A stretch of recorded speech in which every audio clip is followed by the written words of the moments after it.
the founder of Boaz Studio. I got injured as one of the rescuers, and in the process of rehabbing, I tore a muscle in my arm. These early days are never glamorous. You have to get creative, fast. I took a business loan and rolled from there, small steps. When you work for those big clubs, you get about a third of what they charge the client. How to run a business and how to manage the one-on-one interaction. Mr. Such and such.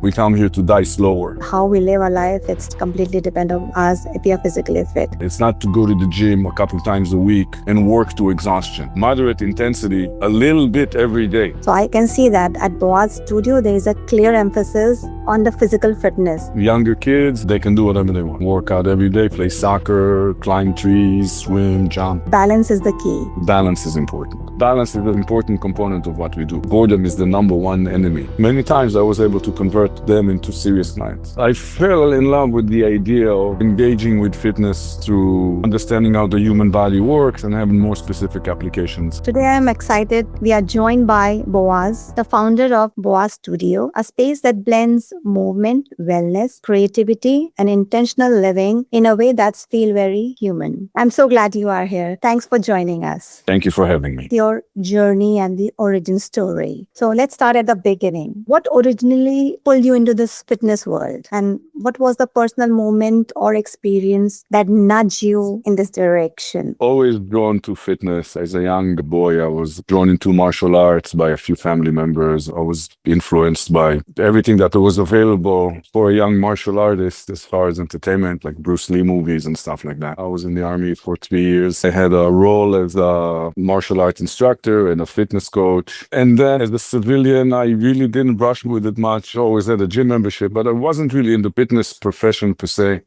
until after September 11th. I was doing that event. I volunteered at the site. I got injured there as one of the rescuers. And in the process of rehabbing, I tore a muscle in my arm. I fell in love with the idea of engaging with fitness through understanding how the human body works and having more specific applications. Fitness and wellness. And I decided to try my luck at a local fitness club here at Equinox in New York City. And I worked for that club for 6 years. And I was inspired to start my own studio. So I took a business loan and rolled from there, small steps. It's very interesting how those little moments, or maybe some big moments, it's quietly shaped how we are living our life in the later times. Yeah. When you were imagining the Boaz Studio, what did you want it to be a feel like for someone walking through that door? Actually, when I sat down to write the business plan, I had a very detailed view of how I want the place to look and function. And I wanted the clients to have, from the moment they walk in, I had sort of a flow that I envisioned that takes them through safe warm-up, effective but safe workout, and then a much needed stretch. And I also added a little bit, I give them a shake at the end of the workout. And I was doing everything myself. I had no help. I was doing everything, cleaning, doing the towels, laundry, training, making shake. And I was like that for the first 18 months. I know, these early days are never glamorous. It was, in retrospect, that was 18 years ago. It was quite a journey. I know that usually that was a scrappy phase behind every successful studio. We want to share some moment where you have to get creative, fast. Like now it's a transition. The thing that pushed me over the edge was my rate of rising to stardom at Equinox was such that I had a feeling that if I continue, essentially sell myself short, because when you work for those big clubs, you get about a third of what they charge the client. As a result, you could be working for one of those big box clubs for 80 hours plus on a 2-week pay. So a lot more than more than the 40 hours a week. Yeah. In odd hours, because the days are not that efficient. You can start at 6 a.m. and do 8 sessions on a period of 12 or 14 hours. So it takes your entire day, and at the rate that they pay you, after 5 or 6 years, it makes sense to look for your own studio. So I had that realization. I did the numbers in my head, and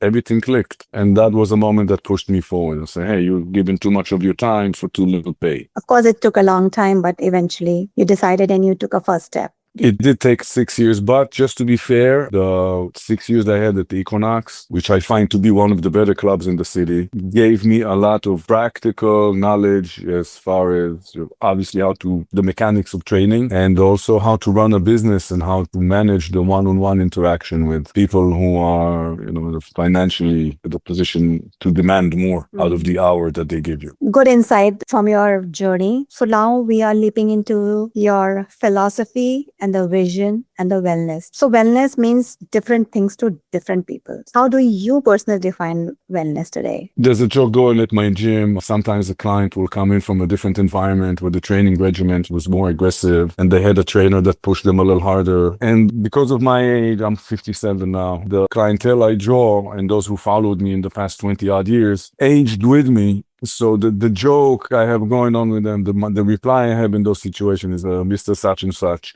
we come here to die slower. I don't have any interest in engaging you in any activity that will injure you or get you out of the game or cause you a discomfort. We just want to come here to prolong how much we live and the amount of time that we can get. We want to have with as much energy as possible, with as little pain as possible. That's how I define quality of life. And, the sentence, we come here to die a little slower, is a bit harsh, but it has a lot of philosophy in it if you have the gut to endure it. It's a beautiful line. It resonates because nowadays lots of money are pouring into the longevity of a life, but how we live our life, it's completely dependent on us if we are physically fit. So I can see that at Boaz Studio, there is a clear emphasis on the physical fitness. How do you intentionally build that holistic experience for your client? It's about building a lifestyle around it outside the gym. As far as exercise for a person, in this culture, if you see everything that's out on social media, people lifting a lot of weight and do CrossFit and sweating and really flirting with the injury, very easy to get sort of swept by all this and really overtrain. Realistically, to stay healthy, to have an active lifestyle. It's not to go to the gym a couple times a week and work to exhaustion. Better to work moderate intensity a little bit every day. It doesn't have to be at the gym. It could be, maybe twice a week you'll go to the gym and do that kind of resistance and cardio and intensity workout. Good to walk a lot. Swim if you can. Definitely do meditative activities like yoga or prolonged stretch sessions. But as far as just moving the body, we don't need 4 or 5 hours of extremely vigorous exercise a week in order to be okay. If we have 30 minutes a day of 75% intensity, it guarantees that 10, 15 years from now, you'll have the ability to keep doing that. Whereas if you keep pushing the body close to 100% frequently, there's a greater chance of mechanical failure of joints, connective tissue, mental exhaustion. So again, I'm talking about people who are training past the age of 40. That age, sometimes less could be more. Younger kids, they can do whatever they want. They can work out every day, play soccer, climb trees, swim, jump. But at some point, for people my age with kids who, don't want to get injured and stay out of the game, less is more. So the problem or the challenge in a fitness session is more to manage the personality of the client than as they want to push themselves harder, is how to just keep them plowing in a path that keeps them healthy. So I'm hearing that balance is the key. Balance is important. Balance is an important component of what we do. We do incorporate a lot of balance exercise now. So you are incorporating strength training along with this yoga, along with weight training, like combined along with the wellness. And balancing, the act of actually balancing, doing a complex task, standing on one foot or a balancing surface, body control, joint stability. Wonderful. Let's talk about challenges and decisions and business reality. Running studio isn't just about coaching, also about running a business. So which part of the business side surprised you the most? The nature of my business is matching the needs of a client with attributes of a coach. It makes juggling schedule of supply and demand. A good way to get around that is having a studio management software. That is definitely a shortcut, a platform that helps you tab on the availability of your coaches and the scheduling demands of your clients, helps you keep notes about the limitations of the clients. So one coach can leave some notes to the next coach per client for the next session. And also we instituted a rotation of clients. So a client will be going from trainer A to trainer B, trainer C, and each one will put something a little bit unique on the table. That rotation creates a more well-rounded approach to wellness. Are you using some kind of a system for it, for your member experiences or training plans assigning coaches? I think the main thing that differentiates us from other studios is that rotation that I mentioned. A client will come in and I will usually see them first. And based on what I see after the first session, I will assign them to one or two or three other coaches that will cover everything in my mind that they need. So they will do strength and conditioning with one coach and stretching and Pilates exercise with a different coach. If they need some sport specific coaching or they want to do martial arts, we have a different coach for that. If you want to enhance your golfing game or tennis game, we have a training program for that. And the trick is really to get the guessing out of the game and owning the resource to meet the needs of the client. This way you keep them entertained, interested, and they feel like the program is functioning, is effective. When it comes to growth, what does feel very hard for you today? Like bringing in the right clients or managing the operations or like keeping everything aligned as you scale? In normal times, I feel like let my problem be having too many clients. Plus, this business is very cyclical. In New York City and in an affluent environment, 2 or 3 times a year at the very least, clients go away for a long time. And there'll be periods of, almost 60 to 90 days where volume is at 50%. So it's like having difficulties with managing operations at those times. Operations and cash flow during those times, it's a bit challenging. So, which affects our pricing. Yeah, I mean, I understand other people. Even I feel that I'm a fitness enthusiast, but even in winters, I don't feel like going to the gym. Imagine, yeah, especially where if you live, it's very cold. Yeah. Our clients, we're on Madison Avenue on 73rd Street. It's the most expensive neighborhood probably in the world. Our clients are very wealthy. And if the weather changes a little bit, they just leave. They have houses elsewhere and they stay there until the wrath is over and then they come back. That's a difficult part, but I think having more words out or maybe providing some incentive that can draw more attention. It just means like we need more attentions. People are just waiting to grab something if they are offered for like a freebies or something like that. So I've been into the business for many years. So I run a business with Ketogenetics where we provide fitness programs for the kids of ages 1 to 10. But there are dry seasons like... We have program also for kids. We have a 10-year-old client now and my oldest is 84. We cover everything. We have more than 60 clients. It's quite a journey. I have clients who've been with me for 24, 25 years. Become a part of the family by now. How nice. So, I mean, yeah, you talk about the gaps and there's something a lot of founders feel, but they don't say out loud about there are some days which are dry and some days which are being very profitable. So if those gaps or inconsistency continues, what do you think the real impact could be? The first impact that I noticed is the adaptation of everyone who's in that business to that cyclical nature. You expect less during the months of June, July, August, September. So the way we adapt is our clients are in the summer, they go to the Hamptons in Long Island. So I send coaches there. The coaches go and they stay with the clients. The clients love having them over in the pool house, in the guest house. And the coaches get to train the entire family. It's a good way to reach out to new potential members because the clients have friends who train with them between barbecues. They come over for a party. They see, the hostess training with one, and they want to join. So this is one way we do it. After the pandemic, we really kept a lot of clients who moved away training via Zoom or FaceTime. So we still have a lot of this going. Finally, and I recommend every gym owner to do that. It's inevitable. You have to advertise, pay some money, for Google ads and social media because the competition is fierce and you need to make noise out there. We had for the longest time a policy of word of mouth only. I haven't advertised until 6 months ago. So how did it working for you? Is it working for you? It's working. It's costly, but effective. You have to stick with it. Wonderful. Now we have talked about your business, your challenges. I want to just focus on the client and the connections. You said that whenever the client comes in, you are the first to initiate the conversation. So what one questions you would always ask just to understand them? 2 questions. One of them is mechanical in nature. Do you have any injuries, any illnesses, any counter indication from your doctor? Because it's a liability issue. You have to ask that. And then the next question is, what do you expect out of this? I assume when someone someone comes for a change of lifestyle like that, it's a commitment. It's very serious monetary commitment, and we have to put in the time. So I think it's very smart during the interview, that Q&A or during the first session, to calibrate expectations on both sides. Many times I frowned on and I refused to take a client who says, "Hey, I'm just bored. I'm doing this because I have nothing else to do. I'm not committed. There's not much I want to get out of it." I won't refuse services,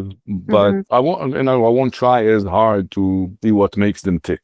Whereas otherwise I would try. I would like to see what is the hook that I can find in that client that will keep them engaged and entertained while doing the minutia of getting in shape. Because for the most part, fitness is boring. It's repetitive in nature, unpleasant at times. So I decided as a culture to eradicate the feel of boot camp, or that constant yelling, unpleasantness, and humiliating of the client. That's one. And two, at the same time, you have to keep it interesting, because I think the boredom is the number one enemy of fitness and consistency. If a client is serious, and ladies come in the 50s and 60s, bone density test came out, I need some help with that. I'm losing bone density, muscle mass, energy is low, aches and pains. So I see they are aware of physical changes that could benefit from gym intervention. And then I throw myself in more. Or if someone is more in the gym recreationally to pass time, I'll know what to do with them. Necessarily, it will take less science. I will just send them to a martial art instructor and say, "Hey, box, you'll probably find this very engaging and exhilarating." Many times I was able to convert them into serious clients. But how do you engage him for a longer period of a time? I mean, you said that fitness is boring. Few months after, they are falling behind. So is there a system where you keep them engaged? Yes, one of them is the rotation with other clients. Doesn't matter how good you are as a coach within your niche, there will be a better coach in a different niche. Like, I'm a very good coach for lifting and cardio, let's say. Bodybuilding coach will be a better bodybuilding coach than me because they dedicated their entire life to this. And a Pilates instructor will be able to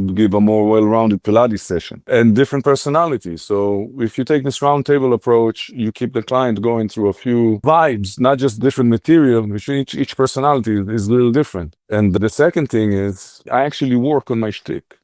I try not to be boring. I think it's very important to keep improving, especially if English is my second language and I teach in English. I have to keep quadruply hard on my communication skill, make sure that I bring the ideas across in a way that is entertaining and clear at the same time. So for me, it's a challenge. It's a lot like juggling, doing a song and a dance, because you don't want to lose their attention. At the same time, you can't really skimp on the material. They expect a certain volume of exercise to be administered during the session. You have to do both. It's entertaining and knowledge. So, do you have some kind of a system where the members can check their progress, or is it? No, because as far as metrics, the system that we have is cumbersome compared to what they have they have all those Aura rings and Whoop straps and Fitbits. They have all the metrics they need. And what I hear is, "Boaz, thank you very much. I slept for 7.5 hours today." People, how old they are? I mean, I'm sure you're young. You don't have a problem sleeping through the night, but these people of 60, 70, they wake up at 2, they can't go back to sleep. So, you exhaust them at the gym. Then they sleep more hours. People lose weight. They can see that the quality of the sleep is better, blood pressure drops, resting heart rate drops. People commit to memory the weights that they lift. They know if you hand them a 50-pound kettlebell and they're very proud of themselves today, they'll remember it for next time when the 55-pound kettlebell appears, and